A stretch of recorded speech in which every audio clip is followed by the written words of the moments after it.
Bom, nesse último bloco do Economia e Desenvolvimento desta semana, estamos recebendo aqui o consultor empresarial Antônio Carlos Danazzi. Prazer em tê-lo aqui novamente. Feliz ano novo, né? Estamos começando 2019. Para você, para o telespectador. Está muito otimista com esse ano, Danazzi? Estou bastante otimista. O que você está achando assim dos primeiros passos do novo governo? É lógico que você tem que esperar um pouco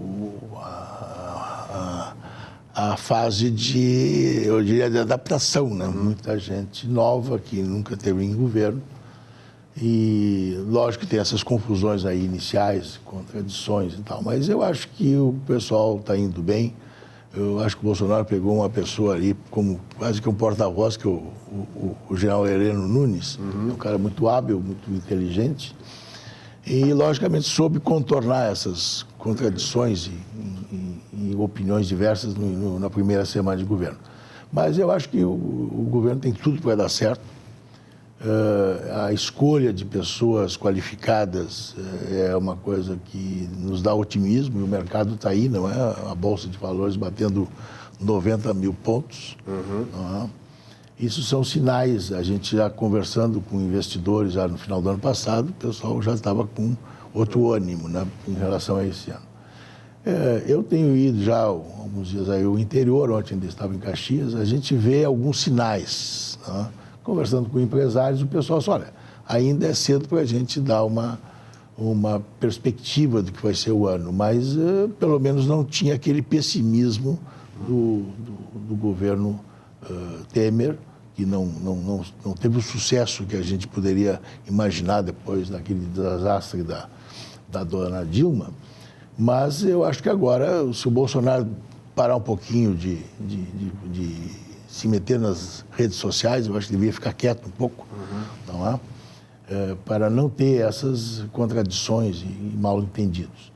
Eu acho que se ele começar a falar com a imprensa de forma um pouco mais institucional... É mais formal também, né? Mais formal. Ele não precisa, em todo evento que ele vai... Todo dia falando, né? É bonito o negócio de redes sociais, mas é um perigo, não é? Mas, de qualquer maneira, eu acho que ele montou uma equipe que tem tudo para dar certo. Estão falando aí nas privatizações. Eu já insisti aqui no programa já muitas vezes que eu acho que o principal problema, e me encontrei em dezembro, fui num evento em São Paulo, casualmente me encontrei com, não vou dizer o nome aqui, mas um assessor direto hoje do Paulo Guedes, me encontrei no café da manhã no hotel, e estávamos trocando algumas ideias e tal, e ele também concorda que a meta é realmente zerar o déficit, né, primário, cortar a despesa, tudo que deve, fazer a privatização e tal. Eu até comentei com ele, olha, privatização é uma coisa que eu acho que tem que ser feita, até porque tem estatal demais, mas se você olhar hoje as estatais abertas, companhias abertas, o valor de bolsa delas é 518 bilhões agora, por esses dias aí eu estava vendo, 518 bilhões. Na época eu até falei em 500 bilhões para ele. Então, isso, uma dívida que está quase batendo nos 4 trilhões, não é nada. Não é? Ajuda a resolver o problema, vai ajudar. Tem que ser feito? Tem que ser feito. Agora, não vai resolver o problema. Vai resolver o problema é o Brasil voltar a crescer, não é? Que é uma meta deles, mas eles acham mesmo difícil de fazer um crescimento virtuoso aí no próprio governo, nos 4 anos aí do Bolsonaro. Mas, de qualquer maneira, se não andar para trás, andar para frente, já é uma grande coisa. Agora, privatizar vai levar aí um ano e pouco para privatizar. Então, eu acho que a primeira meta deveria ser realmente atacar o déficit primário, zerar o déficit, não é? E começar a não capitalizar o juro, porque o que está acontecendo hoje com o déficit primário de 159 bilhões que está estimado para esse ano no orçamento, e mais o juro que vai pagar sobre a dívida dos 3 trilhões e 800 bilhões, que era de ontem no jornal, não resolve, a privatização isso não vai resolver. Então, tem que atacar a despesa, eu acho que tem que cortar a despesa. Esse negócio que eles estão fazendo da revisão aí dos benefícios do INSS, estão falando aí dos jornais, em 2 milhões de aposentadorias fraudes, não há. Então, tudo isso ajuda a resolver. Então, é um conjunto de medidas, não é, que precisa ser feito. Tu dirias que nós estamos assim, no momento em de dar uma espécie de sopro de liberalismo na economia brasileira? Ah, não, tem que abrir a economia. Eu sou a favor, acho que o Paulo Guedes está absolutamente certo. Não é? Nós temos que caminhar no sentido do conjunto de reforma da Previdência, a reforma tributária, simplificação tributária, consolidar mais a reforma trabalhista, fazer privatização, etc. Nós temos que caminhar para terminar o governo com uma participação dos impostos, né?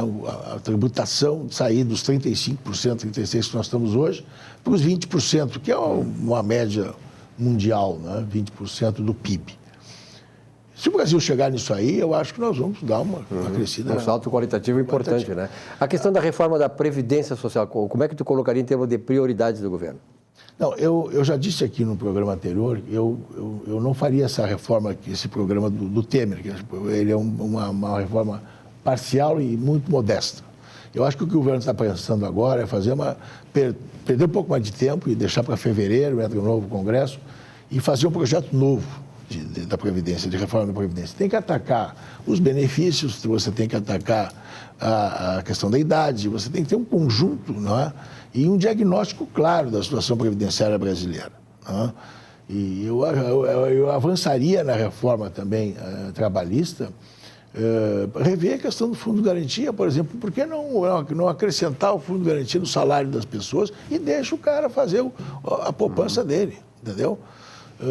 Com as medidas desse tipo, assim, que são polêmicas, são polêmicas, mas tem que discutir. De repente, nós chegamos a um consenso de ter uma flexibilidade maior na parte tanto previdenciária, você escolher o modo de aposentadoria que você quer, se é individual, se é compartilhada, etc.